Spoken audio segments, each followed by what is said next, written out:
नमस्कार, जय श्री कृष्ण। आशो लव ज्ञान यूट्यूब चैनल में आप सभी का स्वागत है। फ्रेंड्स, हम जानेंगे पितृ पक्ष में कब है इंदिरा एकादशी। जाने इसका शुभ मुहूर्त और ज़रूरी बातें। जो पितृ पक्ष चल रहा है, पितृ पक्ष में इंदिरा एकादशी कब है और इसका शुभ मुहूर्त और इसके इंदिरा एकादशी के बारे में ज़रूरी बातें। तो पितृपक्ष का जो आरंभ है वो 29 सितंबर 2023 से हो चुका है। आश्विन माह के कृष्ण पक्ष की इंदिरा एकादशी है जो 10 अक्टूबर को है। और इंदिरा एकादशी के दिन व्रत करने से इंसान को यमलोक की यातना का सामना नहीं करना पड़ता है। और इस एकादशी का व्रत करने से, क्योंकि ये श्राद्ध पक्ष में आती है, तो यमलोक की यातनाओं का सामना नहीं करना पड़ता है। इंदिरा एकादशी के दिन मेघा श्राद्ध किया जाता है और आश्विन माह के कृष्ण पक्ष की एकादशी को इंदिरा एकादशी के नाम से जानते हैं। एकादशी का व्रत है मनुष्य को पाप कर्मों से मुक्ति कराता है। और वर्ष की जो सभी एकादशियां होती है उनका सबका अलग अलग महत्व होता है। सभी एकादशियां का महत्व खास होता है। और ये जो व्रत है वो मनुष्य के पापों के कर्मों से उसे मुक्त करती है। और पितृ पक्ष में आने वाली इंदिरा एकादशी का विशेष महत्व है। श्राद्ध के दिनों में विष्णु पूजा करने से भी पितृ तृप्त हो जाते हैं। इंदिरा एकादशी का जो शुभ मुहूर्त है वो है आश्विन माह के कृष्ण पक्ष की एकादशी तिथि 9 अक्टूबर 2023 को दोपहर 12:36 पर आरंभ होगी और अगले दिन 10 अक्टूबर 2023 को दोपहर 3:08 पर इसका समापन होगा। और इंदिरा एकादशी का व्रत का पारण है जो 11 अक्टूबर को है, सुबह 6:19 से प्रातः 8:39 तक किया जाएगा।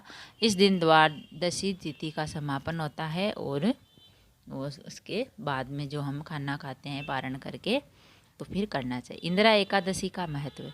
इंदिरा एकादशी की विशेष बात यह है कि ये पितृपक्ष में आती है।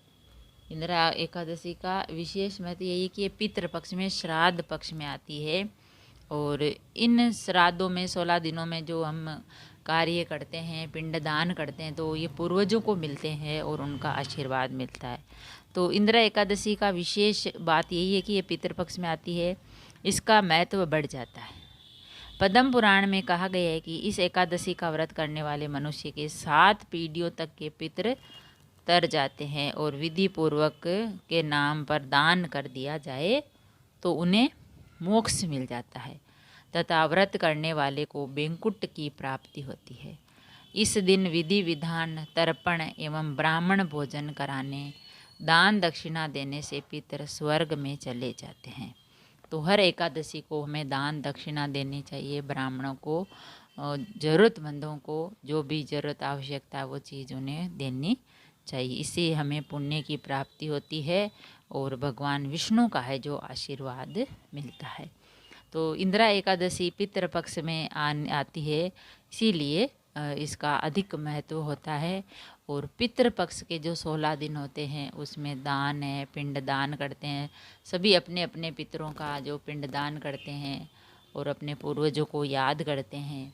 और इस महीने में जो 15 दिन होते हैं, 16 दिन, उनमें दान दक्षिणा दी जाती है, ज़रूरतमंदों की सहायता की जाती है, ब्राह्मणों को खाना खिलाया जाता है, गाय, कौवे को, कुत्ते को।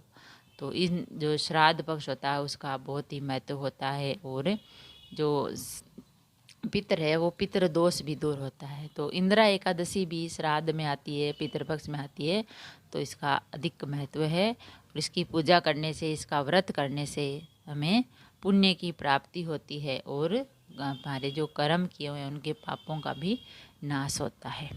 अगर वीडियो अच्छा लगा तो लाइक और शेयर ज़रूर करें।